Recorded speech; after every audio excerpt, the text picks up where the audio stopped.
તો નેપાળમાં ઘણા ભારતીય પ્રવાસીઓ ફસાયેલા છે, જેમાં અમદાવાદનો પરિવાર પણ નેપાળમાં ફસાયેલો છે. બારોટ પરિવારે મદદની માંગ કરી છે. કાઠમંડુ એરપોર્ટ પર આ પરિવાર ફસાયેલો છે. નેપાળમાં હિંસા ફાટી નીકળતા જ્યારે સ્થિતિ વણસી ગઈ છે, તેવામાં ઘણા બધા ભારતીય પ્રવાસીઓ છે, યાત્રાળુઓ છે, જે નેપાળની યાત્રાએ ગયા હતા, તેઓ ફસાયેલા જોવા મળી રહ્યા છે. બારોટ પરિવાર સતત જે પરિવારની સાથે વાત કરી રહ્યો છે, એરપોર્ટ ઉપર તેમનો પરિવાર ફસાયેલો છે. બારોટ પરિવાર દ્વારા મદદની ગુહાર લગાવવામાં આવી છે. ભારતીય સરકારને મદદ માટે થઈને માંગ કરવામાં આવી છે. ત્યારે કાઠમંડુ એરપોર્ટ હાલ બંધ થઈ ચૂક્યું છે અને એરપોર્ટ ખાતે આ પ્રવાસીઓ ફસાયેલા છે. ઘણા બધા ભારતીયો છે. અમદાવાદના જે ગુજરાતીઓ લોકો છે, તેઓ પણ એરપોર્ટ ખાતે ફસાયેલા છે. બારોટ પરિવારના જે પરિવારજનો છે, તેઓ પણ અત્યારે એરપોર્ટ ખાતે નેપાળ ખાતે ફસાયેલા છે તેવું સામે આવી રહ્યું છે. બારોટ પરિવારે પોતાના પરિવારજનોને પરત લાવવા માટે માંગ કરી છે. એનજી આંદોલનને લઈને ઠેર ઠેર વિરોધ પ્રદર્શન કરવામાં આવે છે. નેપાળની પરિસ્થિતિ ખૂબ જ હિંસક છે, પરંતુ તેમાં પ્રવાસી ગયેલા કેટલાક ગુજરાતીઓ છે તે ફસાયા છે. અનેક ગુજરાતીઓ છે તો એરપોર્ટ ઉપર પણ કેટલાક ફસાયા છે, જેમાંનો અમદાવાદનો એક બારોટ દંપતી તે પણ ફસાયા છે. અને યોગ્ય સાથે જ એક સહાયની માંગ અને સાથે પરિવાર છે તેમાં પણ આક્રંદ જોવા મળી રહ્યું છે. ટેન્શનનો માહોલ અને તણાવનો માહોલ પણ જોવા મળી રહ્યો છે, કારણ કે ત્યાંની જે પરિસ્થિતિ છે ખૂબ જ કપરી છે. પરિવાર આપણી સાથે છે, એમની સાથે જ વાત કરીએ. તમારા પરિવારમાંથી કોણ છે તે ફસાયા છે? શું વાતચીત થઈ રહી છે આપની સાથે? ટેલિફોનિક વાતચીત થઈ છે? ત્યાંની પરિસ્થિતિ કેવા પ્રકારની છે? હાય, ક્ષમા બારોટ હિયર. મારા સાસુ સસરા ત્યાં છે. એ લોકો 3જી તારીખે પશુપતિનાથના દર્શનાર્થે ગયા છે અહીંયાથી, અને કાલનું એમનું રિટર્ન ફ્લાઇટ હતું.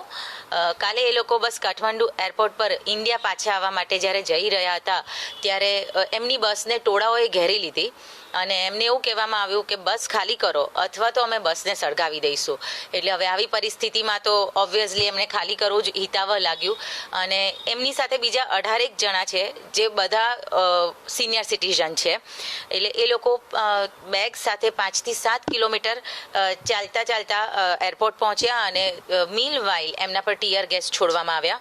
એ સમયે એમને પડી ગયા અને ઘણી દુવિધાઓ એમણે મુશ્કેલીઓનો સામનો કરીને અંતે 2 વાગે એ લોકો એરપોર્ટ તો પહોંચ્યા, પણ જેવા એરપોર્ટ પહોંચ્યા એવું તરત જ એવું થયું કે એરપોર્ટ બંધ થઈ ગયું.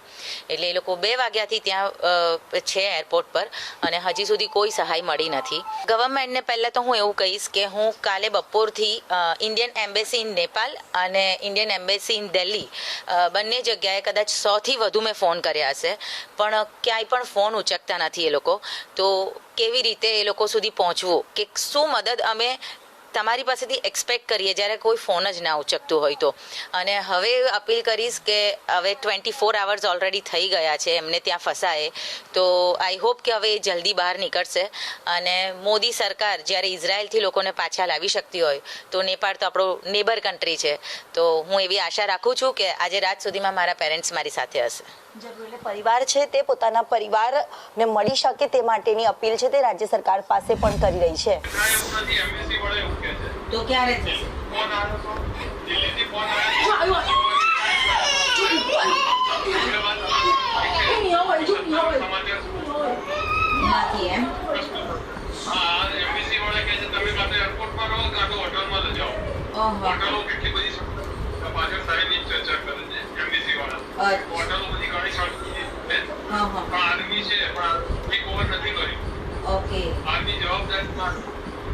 હોટલો સળગાઈ દીધી છે. એરપોર્ટમાં બી જે તમારે સુરક્ષા છે એ જ વર્ત્યા મળશે, પણ કોઈ જવાબદારી લેવા તૈયાર નથી કે તમારી જાનને